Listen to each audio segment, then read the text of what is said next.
إن الحمد لله نحمده ونستعينه ونستغفره ونعوذ بالله من شرور أنفسنا وسيئات أعمالنا من يهد له فلا مضل له ومن يضلل فلا هادي له وأشهد أن لا إله إلا الله وحده رب لا شريك له وأشهد أن محمدا عبده ورسوله صلوات الله وسلامه عليه أما بعد يا معشر المسلمين. As we want to benefit ourselves with the tremendous reminder, and this tremendous reminder that we want to remind ourselves with, bi'idhnillahi tabaraka wa ta'ala, as the most important battle a Muslim needs to fight is the battle within himself against his sinful desires. So this is called jihadun nafs. Jihadun nafs. This is a struggle, a jihad in the way of Allah Jalla wa Ala, to fight against our own inclinations, to fight that which we have an urge to do, to fight that which we have an urge to say, or to fight that which we have an urge to carry out. Ya ayyuhal ikhwa. This is a struggle, a jihadun nafs. And the way of Allah subhanahu wa ta'ala is to fight your own soul,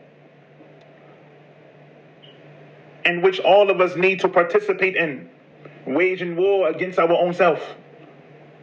Allah tells us the sinful desires within ourselves, it must be controlled and submitted to His will. And whoever does not do that, whoever does not do that of controlling himself, whoever doesn't control his desires, controlling his tongue, controlling your sexual desires, controlling your actions, ya ayyuhal ikhwa, whoever doesn't control himself will enter the blazing hellfire, wa iyadhu billah.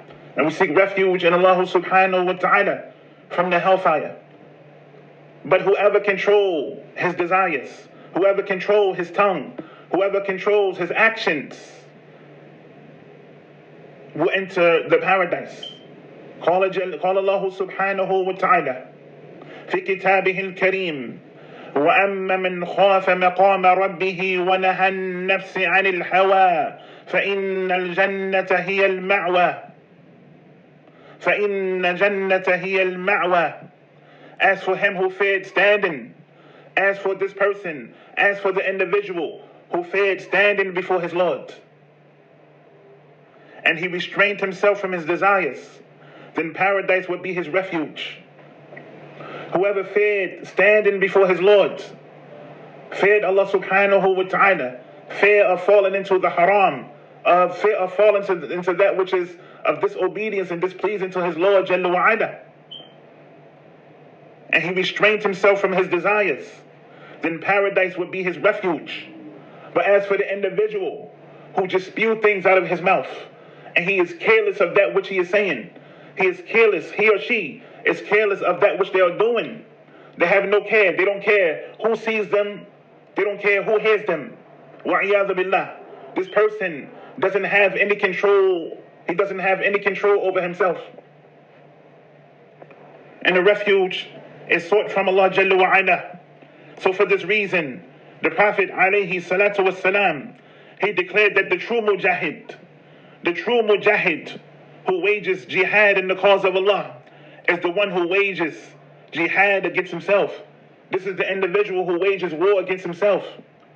He restrains himself from speaking, right? He only speaks that which is the truth. He refrains from speaking. He only speaks that which is the truth. He refrains from perpetrating actions, and he only does that which is pleasing to his Lord Jalla wa Ala. So it is mentioned, Al-Fadl ibn Ubayd, radiallahu anhu, he mentions the Messenger of Allah alayhi salatu wassalam. He said, Al-Mujahidu min jihad nafsahu fi sabilillahi azza wa jalla. He said, the one who strives in the way of Allah subhanahu wa ta'ala is he who strives against his own soul. The one who strives in the way of Allah subhanahu wa ta'ala is the one who strives against his own soul. If you have an inclination to this particular thing, you have inclination to listen to this music, you have inclination to smoke, to do that which is haram, but you restrain yourself out of the fear of Allah subhanahu wa ta'ala, then this is you taking control of yourself. Then this is you waging war against your own self, because this is out of the obedience of your Lord Jalla wa Ala. من جهاد نفسه ماذا؟ من جهاد نفسه في سبيل الله عز وجل. The one who strives in the way of his Lord Jalla wa Ala is he who strives against his own soul, striving against the evilness within your own self. من شرور أنفسنا, the evilness of your own lowly, debased, despicable self. Because you know yourself better than anyone else. We know ourselves more than anyone else. So we should be the ones that hold it accountable. Why did I say that? That was stupid of me. Why did I say this? This was dumb of me to say something like that. I shouldn't never said it. It wasn't at the appropriate time to say it. I shouldn't never said that. I shouldn't never did this. Holding yourself accountable.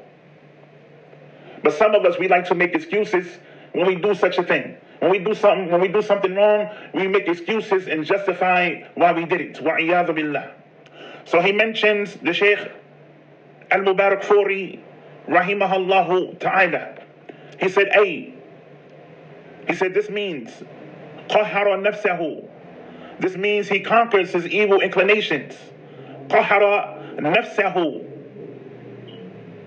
أَمْرَاتَ بِسُوء على ما فيه رضي الله من فعل طاعات. This means that he conquers his evil inclinations within himself, and he performs acts of obedience. He performs من فعل الطاعات. He performs acts of obedience to Allah Jalla wa Ala, and he avoids acts of disobedience.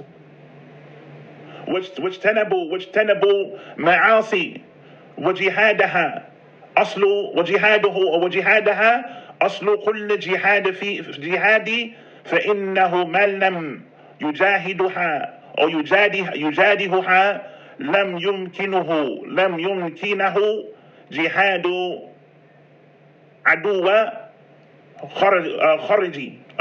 خرجا أو كما قال رحمه الله تعالى. He mentions that this jihad is the foundation. Jihadu aslu kulla jihadin. This jihad is the foundation for all other types of jihad. For indeed, if he does not perform this struggle, then he cannot struggle against the external enemy. If he cannot do this jihad, waging war on himself, then he cannot do jihad with anyone else or with the external enemy. Naam ya ibadallah. So he mentions, and you can find this in the Madad al-Shahr Sunnah Tamiddi.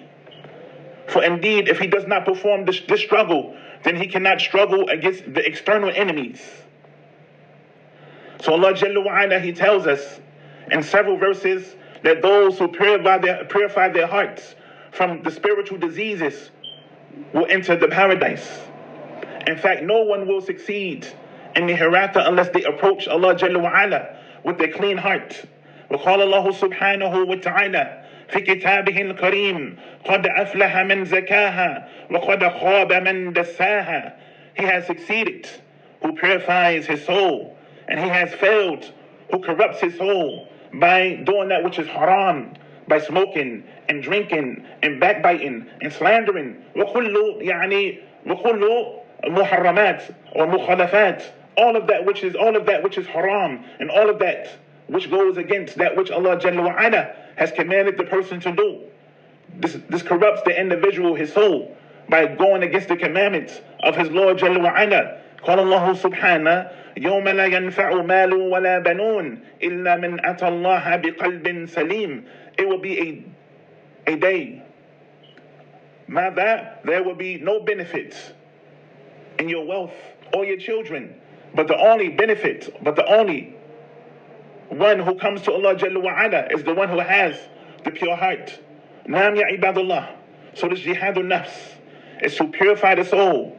It involves struggling against greed, struggling against the greed of stinginess, shuh, yani being stingy, and greed for worldly pleasures, struggling against mada, hypocrisy, struggling against hatred and envy and arrogance and pride. This is something that the human being must struggle to rid himself from. And struggling from vanity and narcissism, wanting to be in front and to be known and to be seen and to be the one. You want to be the one that's heard and spoken of. You want everyone to praise you and to look up to you. You have this this demeanor with you of being a narcissism, and other evil traits which the shaitan used to lead us into destruction. So the Muslims, without a doubt, needs to make the struggle against these evils their top priority. We need to make these evils that we mention our top priority, to rid ourselves from these evil traits.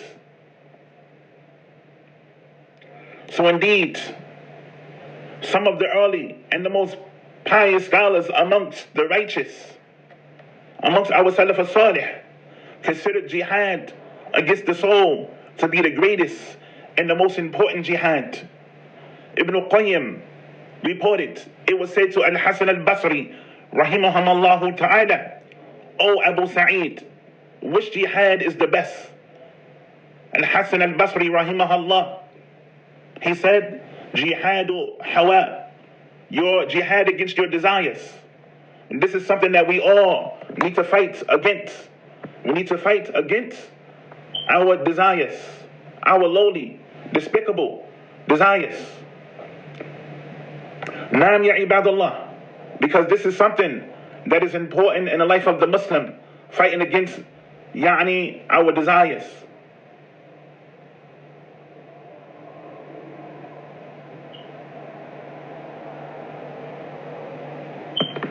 So it is mentioned that we mention, and you can find this in the Jihad in the Rawdat al-Muhibbin. Abu Na'im reported, Ibrahim ibn Azam, rahimahullah ta'ala, he said, Ashaddu jihad, jihadu hawa, min ma'naha nafsahu, huwaha, faqad istirah min ad-dunya. The most difficult jihad is the struggle against desires. Whoever can prevent himself from his desires will be relieved from the world and its trials. وَمَاذَا إِسْتِرَاحْ مِنَ الدُّنْيَا وَبِلَائِهَا. And he will be protected and safe from his harms on account of the individual struggling against his desires. And you can find this in the Hilyat al-Awliya. Ibn Rajab rahimahullah ta'ala, he reported Ibrahim ibn Abdul Alqamah. He would say to people when they returned from an expedition, he would say to individuals when they return from an expedition, you have come from the lesser jihad. قَدْ جِئْتُمْ مِنَ الْجِهَادِ الْأَصْغَرِ. You have come from the lesser jihad unto the greater jihad. They said, what is the greatest jihad? What is the greater jihad? He says, rahimahullah ta'ala, jihadul qalb, the jihad of the heart. In fact, the Caliph, Umar ibn Abdul Aziz, rahimahullah ta'ala, likewise, he considered this to be the best and the greatest jihad. Jihadul qalb, waging war against the heart. Jihadul nafs, waging war against the soul. Jihadul hawa, waging war against one's desires. He says, rahimahullah, that he considered this to be the greatest jihad, even though he himself led armies against the enemies of Islam. He considered jihadul qalb, to be from the greatest of jihad. Ibn al-Muflih, he reported, Umar ibn Abdulaziz, rahimahullah ta'ala, he says, Afdalu jihad, jihadul hawa. He said, Ibn al-Muflih, rahimahullah ta'ala, he said, the best jihad is the struggle against the desires, to struggle against the desires. Naam ya ibadullah. So the great scholars of Islam, they wrote pages and pages about the jihad against the soul and the methods of purifying the heart, such as Ibn al-Jawzi, Ibn al-Qayyim, and and Abu Hamid al-Ghazali, وغيرهما, and other than them from the scholars of Islam. They often refer to this spiritual struggle as the greater jihad, because it takes precedence over any outward physical struggle we endure. To struggle against our own soul, struggle against our own ego, our own inclination. Naam ya ibadullah. وقال ابن تيمية رحمه الله تعالى, he said, جهاد النفس وهوى أصل جهاد كفر والنفاق وماذا والمنافق. نعم، جهاد النفس والهوى أصل جهاد كفر والمنافقين، فإنه لا يقدر على جهادهم حتى يجاهد نفسه وهواه أولا حتى يخرج إليهم، كما قال رحمه الله تعالى. He says, jihad of the soul against desires is the foundation of jihad against the disbelievers. Jihad against he mentions the jihad against the desires is the foundation of jihad against the disbelievers and the hypocrites. For a Muslim cannot wage jihad against them unless he has first waged jihad against his soul, unless he first wages war against his soul and desires before he goes against them. So he must have control of all of these affairs before fighting the disbelievers or before going against them. So furthermore, وَكَذَلِكَ يَا أَيُّهَا الْإِخْوَةِ, the armed jihad against the external enemy, it has conditions. These situations and these circumstances, it has conditions. Individuals, they want to feel like they want to do something. They want to feel like they want to go overseas and go and do this and do that, when they haven't even conquered their own soul. They haven't even waged war against their nafs, against their lowly desires. As one of the brothers that I spoke to before in the past, he mentioned that he wants to go and help those who are in need. He wants to go and help and assist and do what he can, which is all good. Naam, he has the intentions of going to help his brothers and sisters, but at the same time, he has to help himself. He has to struggle and wage war against himself before he can even assist those who are in need over there, overseas. And we ask Allah Jalla wa Ala, Allahumma nasrahum, Allahumma alayka bi Yahuda wa Nasara wal Muhtadin. We ask Allah subhanahu wa ta'ala, Allahumma alayk bi Yahuda wal Nasara wal Muhtadin. We ask Allah subhanahu wa ta'ala to help and to assist our brothers and our sisters and all of the Muslims from our enemies. Naam ya ibadullah. So he mentions rahimahullah ta'ala. So he cannot wage war. He cannot, a just armed jihad cannot be waged by people whose hearts and minds are defiled by hatred and who are ignorant of Islam's morals and teachings. Individuals are ignorant of Islam, but yet they want to go to war. They want to go fight. As such, Allah Azza wa Jalla has commanded the believers to appoint ulama, to appoint scholars, to teach those who perform these military services so as to prevent them from transgressing on the battlefield. And even on the battlefield, to prevent them from transgressing on the battlefield. Subhanallah. So it is mentioned in Surah At-Tawbah that it is not for the believers. وَمَا كَانَ الْمُؤْمِنِينَ. It is not for the believers to go forth in the battle all at once. For there should For there should separate from every division of them a group to obtain understanding in the religion and to warn their people when they return to them that they might be cautious. This is in Surah Al-Tawbah. Surah 9, Surah Al-Tawbah, ayat 122. And as we close out, so therefore the jihad against the soul, it must be practiced by all of us on a daily basis. We must struggle to purify our hearts from all spiritual diseases that lead to transgression and sin. For only in this way can our external struggles be made just and upright. Naam ya ibadallah. وصلى الله وسلم على نبينا محمد وعلى آله وأصحابه أجمعين